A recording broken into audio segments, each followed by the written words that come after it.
I want to discuss the importance of significant and authentic disabled representation in movies on Hollywood's biggest night. Yep, let's talk Coda and the Academy Awards. Hi everyone, welcome back to Love Disabled Life. Tonight, Coda made history because they were the first feature film to win an Academy Award for Best Picture featuring a predominantly all-deaf cast. Additionally, Troy Kotsur, who plays Frank Rossi, took home a statue for Best Supporting Actor, and director Sean Hayter won for Best Adapted Screenplay. How many times have you been disappointed to learn that a disabled character in television or a movie isn't actually disabled in real life? Movies like Rain Man, The Upside, and My Left Foot come to mind. Research shows that authentic representation of disabled characters in front of the camera is a fraction of roles cast. But now with the success of the movie Coda, maybe that chapter of disabled actors being denied acting opportunities might actually be coming to a close. Let's take a closer look at Coda, its impact, and why you should care. Just as a brief recap, Coda is a motion picture that was released by Apple's streaming platform Apple Plus last August to critical acclaim. It is about a high school teen, Ruby, who discovers her love of singing amid the backdrop of being the only hearing person in a family where all other members are deaf. Coda stands for Children of Deaf Adults. As such, the responsibility of interpreting for her parents and brother, whether it be at a doctor's appointment, working the family fishing business, or just in typical daily social life situations, is a constant theme of tension throughout the film. I saw the movie shortly after it came out and really enjoyed it.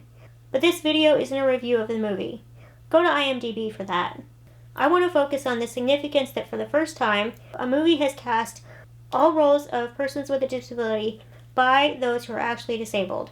In this case, those who are deaf. Well-known deaf actress Marlee Matlin made the stipulation of representation a requirement for her participation in the film. And I would argue, without slighting any of the other actors in the film, who I'm sure are very talented and accomplished in their own right, without her in the film, there really would have been no film. Perhaps you remember Matlin for her Oscar-winning performance in 1986's Children of a Lesser God. She was 21 when she won that award, and the only deaf winner ever, up till tonight. Matlin became a strong advocate for deaf actors, saying to USA Today, "I put my foot down and said, if you do it, I'm just out. That's it. I can't see any actor putting on the costume of being deaf. We are not costumes to put on, not any longer." She continues, "I've seen so many times in this industry where hearing actors take on the role of deaf actors. We've had enough of that. It's time for myself and other deaf actors to be able to speak up and say, enough is enough. We are here and our talents are valid." This MSNBC article states that while disabled people make up 25% of the population, less than 1% of films are by or about disabled people. This magnitude of disparity is not acceptable. There is starting to be a closer examination of disabled people's portrayal in film and the issue of non-disabled actors playing disabled roles. Disability advocate Judy Heumann co-authored a report called Roadmap for Inclusion, Changing the Face of Disability in Media. With a somewhat academic approach, Heumann and her co-authors thoroughly review and analyze how media fails to adequately represent the disabled population. Heumann states, "It's no longer acceptable not to have women at the table. It's no longer acceptable to not have people of color at the table. But no one ever thinks to see if the table is accessible." There's a recognition of this need from the industry itself, albeit long overdue. Disability Scoop published an article on their website in March 2021 titled, "With Disabilities Rarely Seen, Netflix Commits $100 million Toward Inclusion." Netflix based its decision on a report done by the University of Southern California's School of Communication and Journalism that looked at diversity on Netflix. The study's results showed that of 126 films and 180 series released on the platform over this period of 2018 to 2019, only 2.1% of speaking characters had disabilities. Further, the report found that more of those individuals would be included for on-screen roles when there was more representation behind the scenes. Additionally, the organization Respectability is working toward making progress on addressing the issue of inequality in the media as well. They have created a new website, entertainment media consulting team. It currently includes 27 consultants of all areas of the industry, both disabled and not. Respectability is also including more industry insiders on its board of directors, is actively doing outreach, and seeks collaboration with major Hollywood studios and production companies. A few final words about Coda. Indeed, it wasn't a perfect film.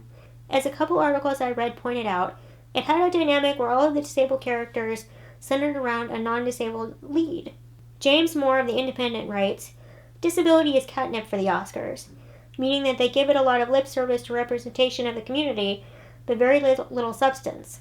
Additionally, a woman who is a Coda herself gave an interview to Boston Public Radio GBH, where she called out the film for not addressing issues of privilege as it relates to gender, race, class, and native English speakers.